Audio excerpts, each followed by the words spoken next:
4 kejanggalan dari kasus pembunuhan Vina Cirebon, yang belakangan kembali viral buntut tayangnya film Vina, sebelum 7 hari.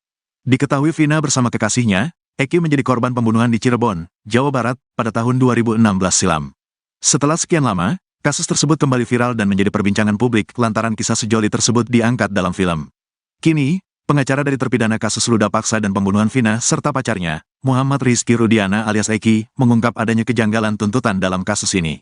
Pengacara dari 5 terpidana, Jogi Nainggolan mengatakan, tujuannya mengungkap kejanggalan ini adalah untuk mengklarifikasi narasi yang berkembang di masyarakat. Terutama mengklarifikasi pernyataan para pakar yang notabene tak mengetahui secara detail terkait perjalanan kasus ini.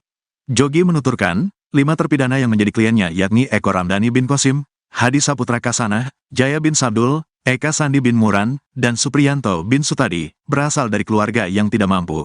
5 terpidana tersebut juga bekerja sebagai pekerja bangunan. Pertama, kami kuasa hukum dari 8 terpidana kasus Vina, khususnya saya menerima kuasa 5 terdakwa yang notabene-nya dari keluarga yang tidak mampu.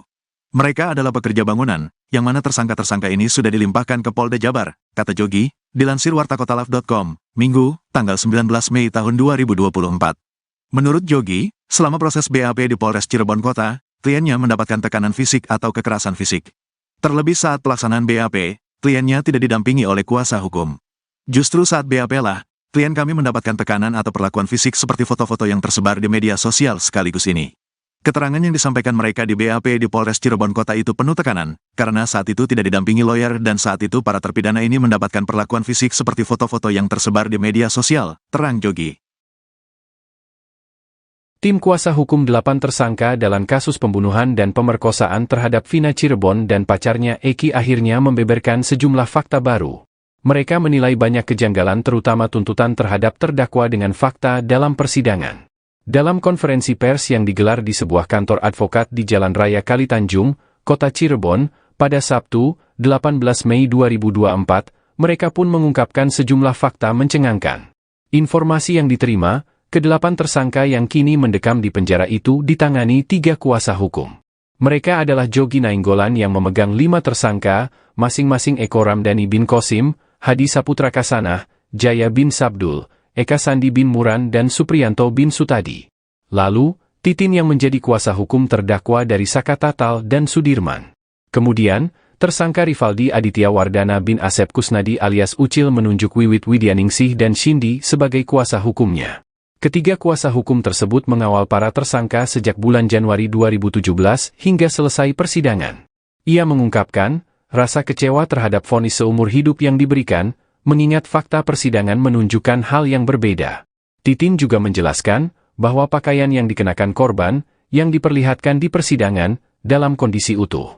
Menurut Titin, perbedaan antara tuntutan dan hasil visum sangat mencolok. Lebih lanjut, Titin menyoroti bahwa kematian korban digambarkan sama, yaitu karena benturan di belakang kepala tanpa adanya sabetan. Titin menambahkan, dalam persidangan juga tidak pernah dibahas soal pemerkosaan. Dengan banyaknya kejanggalan itu, konferensi pers para kuasa hukum tersangka ini menyoroti kejanggalan dalam proses hukum yang sedang berlangsung. Dengan harapan ada peninjauan kembali terhadap kasus ini.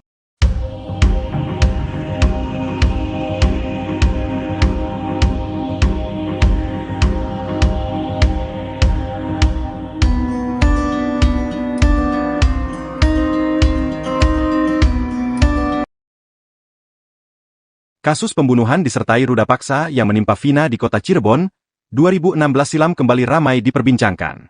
Sementara dari kuasa hukum 8 tersangka, mereka mengungkapkan adanya kejanggalan selama masa persidangan yang dimulai Januari 2017 silam. Titin yang menjadi kuasa hukum terdakwa dari Saka Tatal dan Sudirman mengungkapkan rasa kecewa terhadap vonis seumur hidup yang diberikan, mengingat fakta yang berbeda. Ia lantas mengungkap fakta pertama dalam kasus tersebut, yakni hasil autopsi tidak ada luka akibat tusukan benda tajam, pasalnya baju korban dalam kondisi utuh. Lebih lanjut, Titin menyoroti bahwa kematian korban digambarkan sama, yaitu karena benturan di belakang kepala tanpa adanya sabetan. Titin menambahkan, dalam persidangan juga tidak pernah dibahas soal ruda paksa. Sementara, ditemukan sperma namun tidak dijelaskan milik siapa dan dokter juga tidak bisa menjelaskan itu.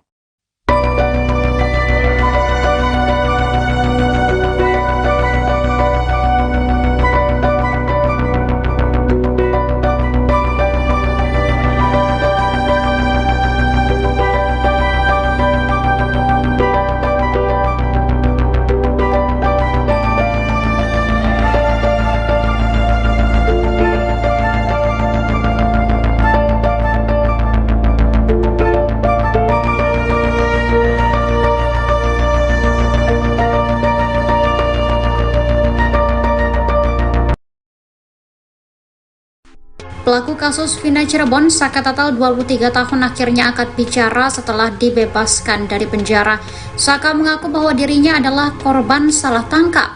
Pasalnya, Saka Tatal bercerita bahwa ia tidak tahu kronologi pembunuhan Vina dan Eki yang terjadi pada 27 Agustus 2016 lalu. Namun, ia menjadi salah satu pelaku yang ditangkap atas kasus pembunuhan Vina dan Eki. Untuk itu, Saka Tatal yang sudah dipenjara selama bertahun-tahun kini buka suara dan mengungkap fakta versi dirinya. Termasuk menceritakan momen saat ia diintimidasi mengakui perbuatan yang tak pernah dilakukannya.